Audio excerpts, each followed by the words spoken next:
Look at this dude! Look at the top of his head! That's Mario, and everything he touches is perfection, right? Wrong! There are some very bad levels in Mario games, and today I will be telling you all about this. You'd think that the original Super Mario Bros. On the NES is only made of banger levels and doesn't feature a single bad one. Well, welcome to World 7-4, aka the most annoying idea Nintendo ever had. How about a castle level that cannot be completed unless you are lucky? Yeah, this castle contains many paths and you have to navigate in the correct one, because if you don't, you're just looping back to the beginning, over and over again. Oh wow, I'm having so much fun!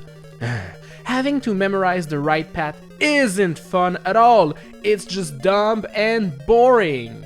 And guess what? Super Mario Bros. The Lost Levels managed to create something even worse with the classic Super Mario Bros. Engine. World C-3 is home of wind, and the idea here is to wait for the wind to blow you the right way before you make your jump across those giant pits.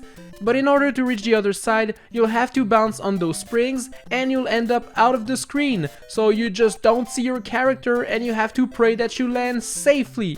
Like, you'll actually spend half your time out of the screen hoping to land on ground and not in a pit. Oh, and if you land safely, well, you'll have a date with Lakitu, who's gonna throw spinies on your head. Unnecessary and unfun. This is how I'd describe this nightmare of a level. While we're on the topic of unfun mechanics, Super Mario Bros. 2 introduces locked doors, which isn't a bad idea in itself. You have to find the key, you avoid those scary dudes, and then you unlock the door. It's actually pretty fun, until you reach World 6-1. So here's the thing, the key to the end of the stage is hiding in one of these pipes. Yup, you have to enter them and pray that you'll find the right one. And since these pipes all look the same, you might end up going in the wrong pipe twice without even noticing. Come on. Super Mario Land on the Game Boy doesn't have that many levels to choose from, and to be fair, they're not that bad. World 3-1 is a bit annoying though, because it's very slow paced. Basically, the level wants you to move slowly to the right while dodging these guys that throw rocks at you, which isn't bad in itself, but it's not that good either. Then, after you're done doing all of that, you then have to ride on those rocks and wait until they bring you to safety. It kinda reminds me of the dolphin level from Super Mario World, but like, not fun. Every time I play Super Mario Bros. 3, there's always one world that I kinda dislike getting to. World 7 Pipe Land. This world has all sorts of levels and it doesn't make sense at all. Heck, even navigating the world map is pretty boring, because you have to enter the pipe, move to the other side, leave the pipe, and oh no, that was the wrong pipe. Go back through the pipe, go back to the other pipe, go back to the correct pipe, and go through so many pipes. I hate it. But World 7-1 takes the cake, it's even boringer! Is that even a word? I don't know. Basically, you start the level by falling down this green pipe, and then you have to move back by jumping on blocks, no blocks, and then you go up more pipes. One bad move, and you fall down and back to the beginning you go. Super Mario World is a pretty chill game, but there's one world that I actually find pretty boring.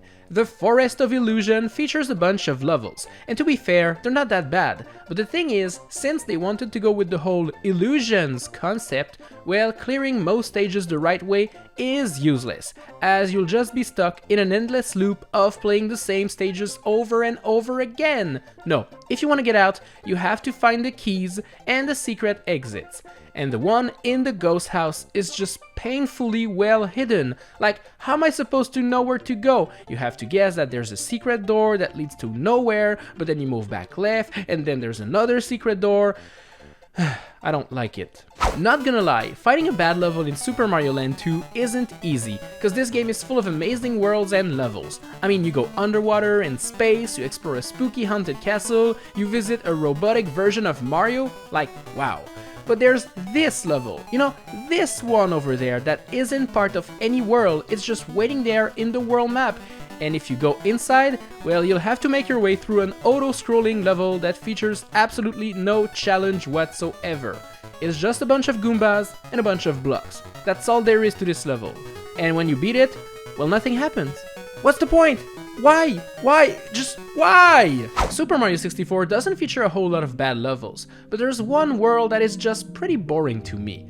After going up the circular staircase and reaching the second floor, you'll stand in front of this painting, and entering it brings you to Wet Dry World, a very tiny but oh so boring stage. You have to keep hitting those crystals in order to make the water level rise or go down until you get to where you need to be. The mechanic is tedious in itself, but the stars you collect here are not very fun.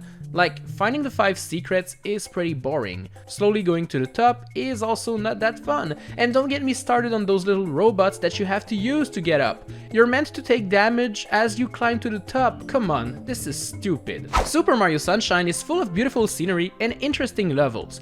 Beaches, hotels, amusement parks, and then there's the pachinko level and the lily pad level. Ugh. Both are so boring. The pachinko machine swings you up there and you have to collect red coins on your way down. And if you miss, well, you start over and over and over. This is so boring. And the lily pad level is also pretty boring. So yeah, am I picking the pachinko, which is luck base, or am I picking the lily pad, which is too difficult for my taste? You know what? I'm gonna go with the pachinko level, because it's just garbage. New Super Mario Bros. DS is the most difficult one in the series in my opinion, and World 8-1 is also one of the most annoying levels ever. Basically, it features a billion crows that are just moving out of the screen only to come back and hit you, and you have to do some platforming, avoid falling in pits, and you have to defeat enemies. All of this while dodging those dang birds, and they always come back. They don't know when to stop.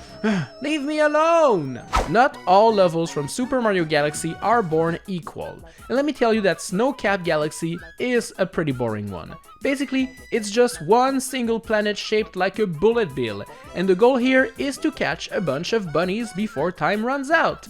All of this with snow that slows you down, hidden switches to hit, and chests to open. Look, I don't like chasing bunnies in my Mario games, so a level that's literally just all about this, well, that's cringe, bruh. New Super Mario Bros. Wii doesn't feature that many levels that are boring, but it does feature World 8-4, which is an underwater level taking place in the dark. Ugh. The only way to navigate through this painful level is to use those fishes that have lights on their heads, and they're not always that useful. Thankfully, this stage is very short, so we don't have to suffer in the darkness for very long. World 6-Ghost House from New Super Mario Bros. 2 is boring. There's hidden things all over the place. Floors and walls will move out of nowhere, revealing hidden star coins and doors, and there's like 2 areas that look alike, making me feel lost and confused. Basically, this level plays with my brain in weird ways and I don't like it.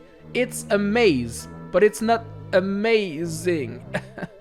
Get it? Super Mario Galaxy 2 doesn't feature that many bad levels, and I know it's probably just a personal opinion, but Flipsville Galaxy just isn't my thing. It's made out of like house walls that float, and you have to ground pound your way and flip the gravity around until you get to the end. Like, it's a cool concept, but I just don't see the appeal once realized. And the boss fight, well, it's not really fun, and the boss looks silly, so yeah. New Super Mario Bros. U unlocks some cool levels after you beat the game and get a bunch of star coins, and Superstar Road -9 is one of those levels. Like, they tried to do a Rube Goldberg machine, you know, those machines where you push dominoes, balls, and other things to accomplish a very simple task. Like, it's super fun to watch and everything, but the Mario version here is pretty, You have to use a Koopa shell, and you follow along until it hits everything and allows you to move on to the next part, and then you repeat the same thing until the end. Sure, it can be cool, but it's just not. Super Mario 3D Land contains a lot of levels, and a bunch of them are actually very similar. And since they're so short, well, it's difficult to be bored, unless we're talking about World 4-4, which is a ghost house level featuring a bunch of platforms that only appear when you get close to them. This means you have to walk very slowly if you don't want to fall down. There's even platforms that appear and lead you to nowhere. Ugh, that's not very fun. There's 2 levels in Super Mario 3D World that I just don't get. and Backstreet Bustle is one of them. Like, you enter the stage, it loads, and you can see the end from here. Did they run out of time? Is that why this level is so short? I don't know, but I can tell you that it's kinda lame to be able to beat a stage in like 10 seconds, you know? And if you have a cat suit, you can actually collect all of the green stars without even needing to get the double cherry and doing the puzzle the way the game intended it. So what's the point? I don't know. I think we can all agree that the kingdoms in Super Mario Odyssey are phenomenal. All kingdoms are different and have their special things, all but one. Welcome to the Cloud Kingdom, aka this big round arena where you fight Bowser. And that's it. You move out after that. Bye bye. I feel like they should have expanded a bit on this kingdom, having at least a little level to play before you fight the boss. You know, like the Bowser levels in Super Mario 64 do. But nope, this one is just a boss fight arena with nothing more. Bowser's Fury is a pretty cool game, and the open world aspect of it is actually very nice, which is why a level where all you can do is to stand on a narrow platform waiting for it to bring you to the end is pretty boring to me. Yes, Mount Magmeow has a cool name, but that's all it's got for it. I don't like having to wait for platforms to bring me to the top twice. Just why? If you're going to make a mountain level, at least try to make it a bit interesting. Well, there you have it, my list of the very worst levels I've ever played in Mario games. Do you agree? Do you disagree? Let me know in the comment section down below. Bye bye!